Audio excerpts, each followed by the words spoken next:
Good afternoon, students. Today we are going to discuss about recombination in bacteria, and we'll be discussing in detail the process of transformation. Let us first understand what is recombination. Recombination in bacteria takes place by three different methods, that is by transformation, transduction and conjugation. And what happens in recombination is new genetic combinations are formed. New genetic combinations are formed. So it is recombination is nothing but breaking and rejoining of two parental DNA molecules to produce a new DNA molecule. That means the newly formed DNA, which is said to have undergone recombination, consists of combination of DNA from two different organisms or maybe two different parent. Okay, so two different parental DNA rejoin and form a new DNA, and the process is called as recombination. Okay, genetic recombination is nothing but transfer of DNA from one organism to another. Okay, and it's a unidirectional transfer. The cell which gives the DNA is called as donor DNA, donor organism or donor cell, and the cell which accepts the DNA is called as a recipient cell. Okay.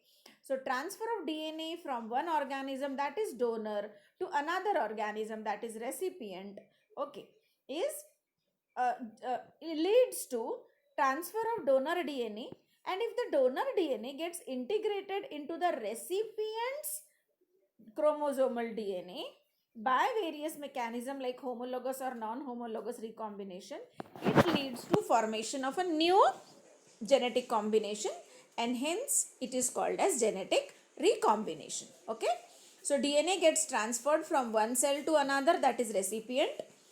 If the foreign DNA fragment uh, enters or it integrates inside the recipient DNA, then we say that recombination has taken place. It takes place by two different methods, homologous or non-homologous method. What happens in homologous recombination? A homologous DNA sequence having almost same nucleotide sequence gets exchanged with the recipient DNA, and this involves breakage and reunion of paired DNA segment. Okay, in case of bacteria, genetic recombination takes place naturally by three different modes or three different methods. Okay, in bacteria, genetic recombination takes place naturally by three different methods. Number one, transformation. Number two, transduction. And number three, conjugation.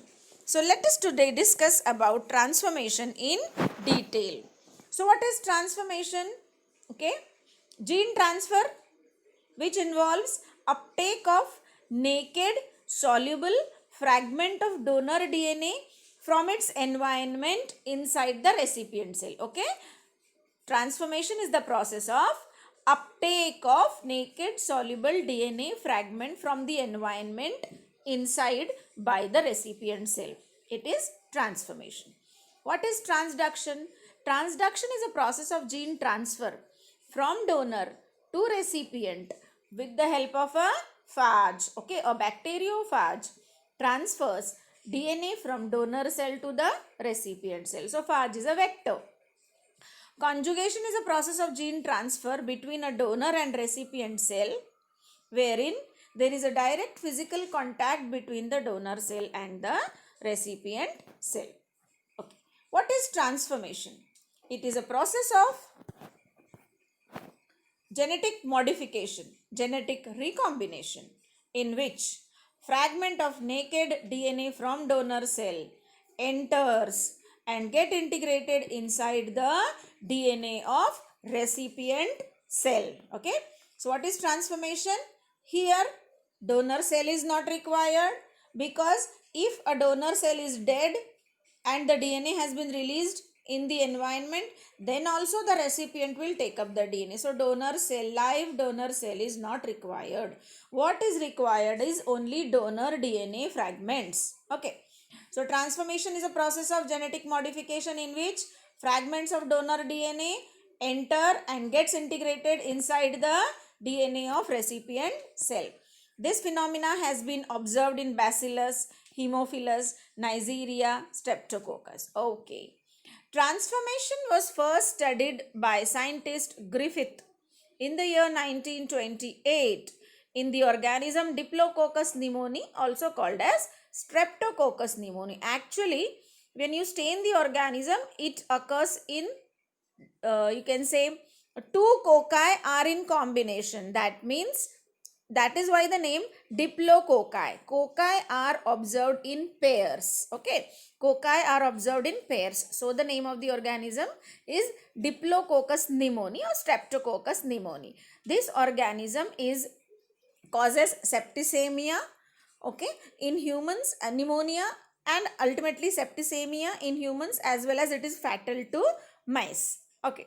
So Griffith in his experiment, which we also called as Griffith experiment, okay, first he discovered two strains of Streptococcus pneumoniae, type 3S and type 2R strain. Okay, type 3S strain or cells of Diplococcus pneumoniae are wild type. They are capsulated, that means the cells have capsule, polysaccharide material outside the cell wall, and they are virulent. Virulent means disease causing, pathogenic. Okay. So Griffith discovered two strains of Diplococcus pneumoniae type 3S, which is virulent, which is capsulated, and it was called S cells because it produces smooth glistening colonies on the surface of media. The other type of Diplococcus pneumoniae which he discovered was type 2R. R cells are non-capsulated, virulent, they do not cause any septicemia, any pneumonia, they are non-pathogenic and produce rough colonies on the surface of medium. So what was Griffith's experiment actually? What Griffith did, the S cell that is shown in the first diagram. Okay. These are the S cells. Okay. They are capsulated. You can see diplococci, cocci in pairs surrounded by a polysaccharide material, that is they were capsulated and they are virulent. Okay, they were virulent.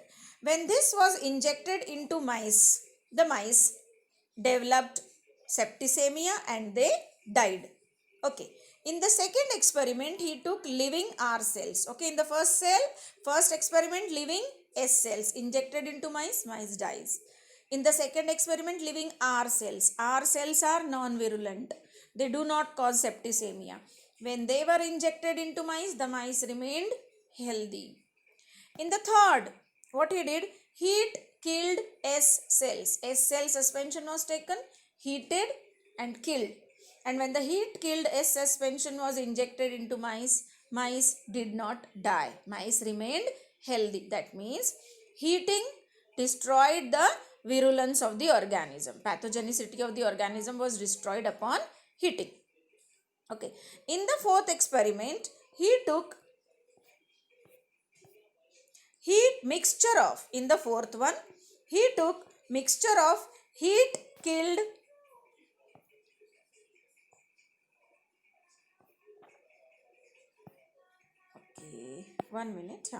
In the fourth case, he took mixture of heat killed S cells and living R cells. Okay, heat killed S cells mixed with living R cells. See, heat killed S cells cannot cause infection. Living R cells cannot cause infection.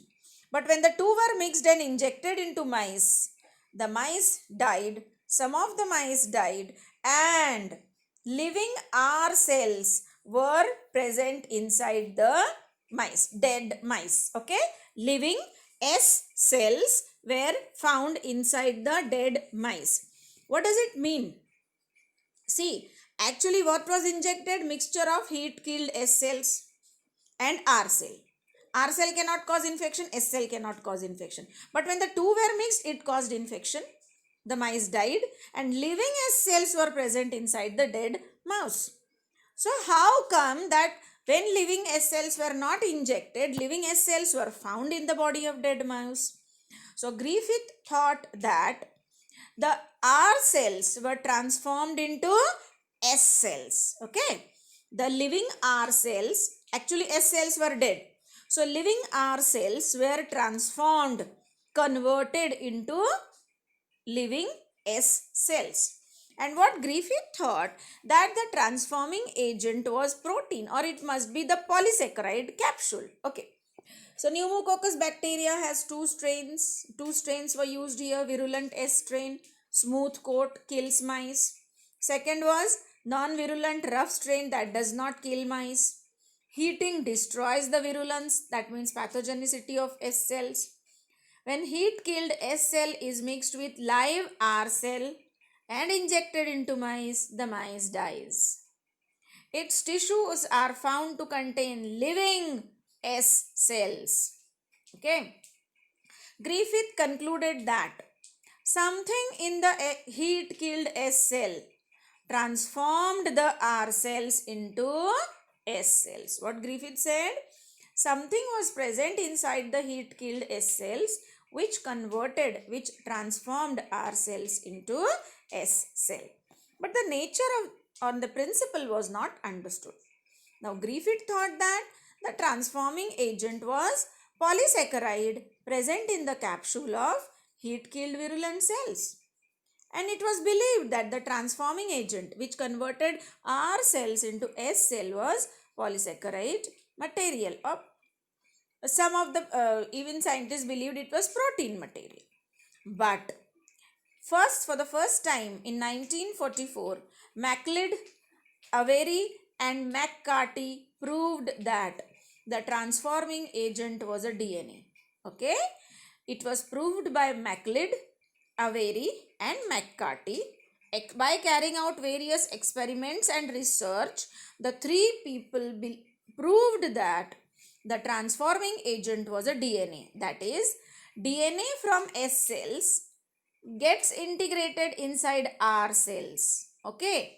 And then the R cell get converted into S cell. The R cells become pathogenic or virulent S cells. That means the agent that transformed R cells into S cells was actually DNA. This was experimentally found by MacLeod, Avery and McCarty. Okay.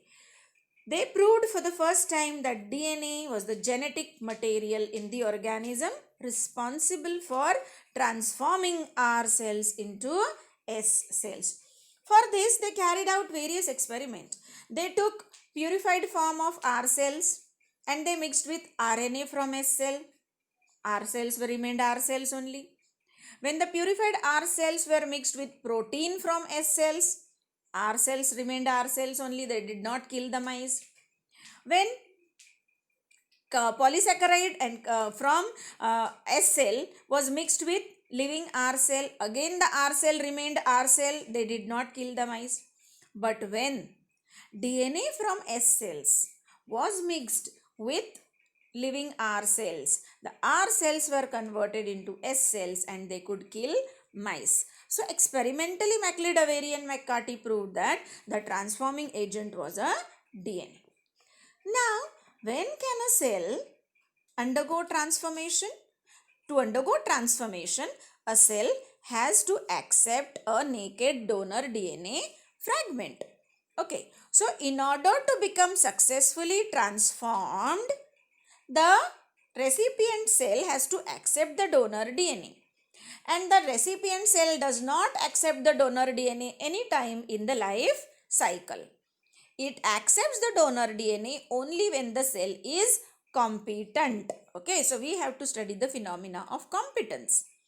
In order to become successfully transformed, bacteria must be competent. Cells should be competent to undergo transformation. But competence is not a permanent phenomena in the life cycle of organism. All of you know about life cycle. There is a lag phase initially, then there is an exponential growth phase, or we call it logarithmic growth phase. Then as the nutrients deplete, there occurs a stable stable rate, that is we call a stationary phase. Okay. So cells become competent when the nutrients are exhausted. That means cells, any cell, okay, which undergoes transformation actually has to be competent, and competent is not a permanent phenomena. Cells become competent at certain stage in their life cycle, when at the end of logarithmic growth phase and beginning of stationary phase. Okay, when do they become competent? At the end of logarithmic growth phase, or that we call it beginning of stationary phase, they become competent. Okay, and they do not remain competent throughout their life cycle. Competent cell produces certain proteins. Okay, these proteins are not produced throughout the life cycle. These proteins are produced only by competent cells at one stage in their life cycle. And these proteins are actually called as competent factor. They are called as competent factors. They are required for uptake of foreign DNA, uptake of donor DNA. There are around 8 proteins that are required for transformation are now produced. That means they are produced upon when the cells become competent. Not all bacteria take up free floating DNA in the environment. That means phenomena of transformation has not been studied in all cells. The genera that generally exhibit transformation are Bacillus. It has been studied in Bacillus, Streptococcus, Azotobacter, Neisseria, etc. Now, how long does a cell remain competent? Okay, for how much time the cell remains competent?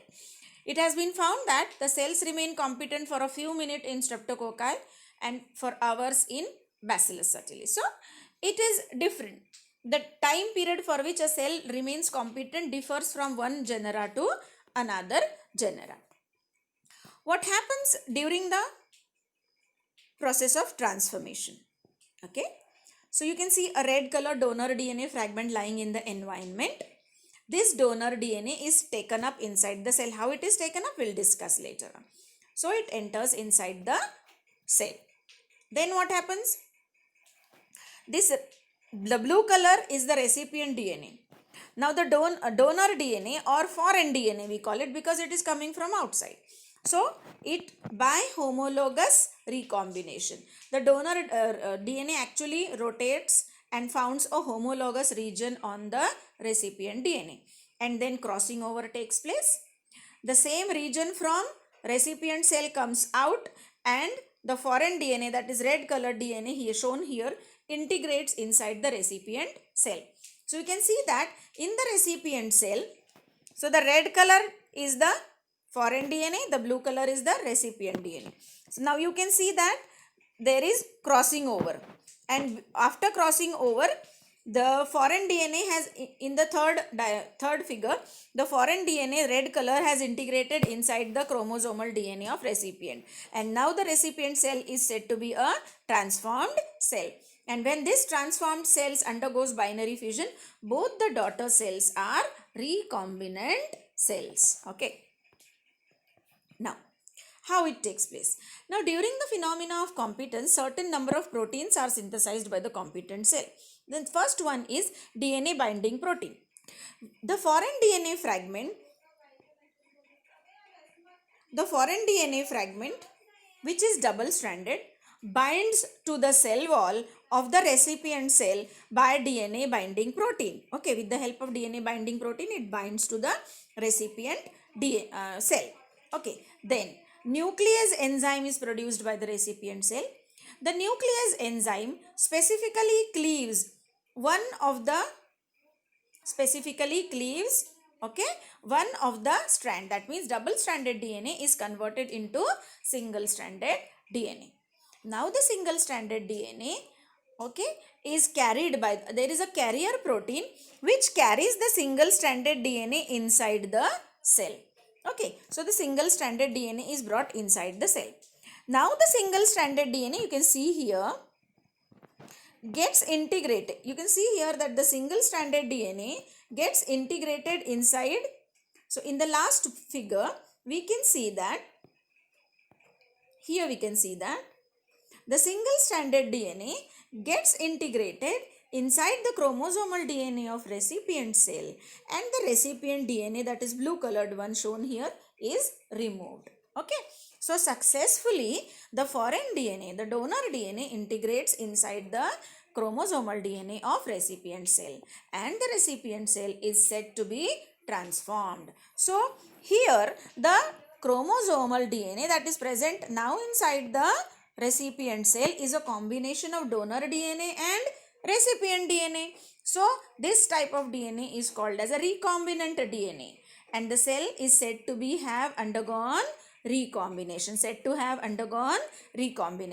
The cells are called as recombinant cell, and this is a phenomena of transformation. That is why the newly formed recombinant cells are called as transformed cells. Okay. Right. So here we can see this is a donor cell. In the first, this is a donor cell. The donor cell undergoes degradation and its DNA is released. Okay. So this DNA by means of collision comes in contact with the recipient cell. There is Rec A protein inside. Okay. So DNA binding, with the help of DNA binding protein, it binds to the cell wall of the recipient cell. Out of the two strand, one strand is degraded. Okay. And then the you can say carrier protein brings the DNA inside, and genetic exchange between donor DNA and recipient DNA takes place, and the donor DNA gets integrated inside recipient DNA, as you can see in the last figure. Okay. So here the donor DNA is integrated inside recipient DNA. So such a cell is called as a transformed cell. So that is about transformation. Next time we will discuss about the next phenomena of recombination, that is transduction or conjugation.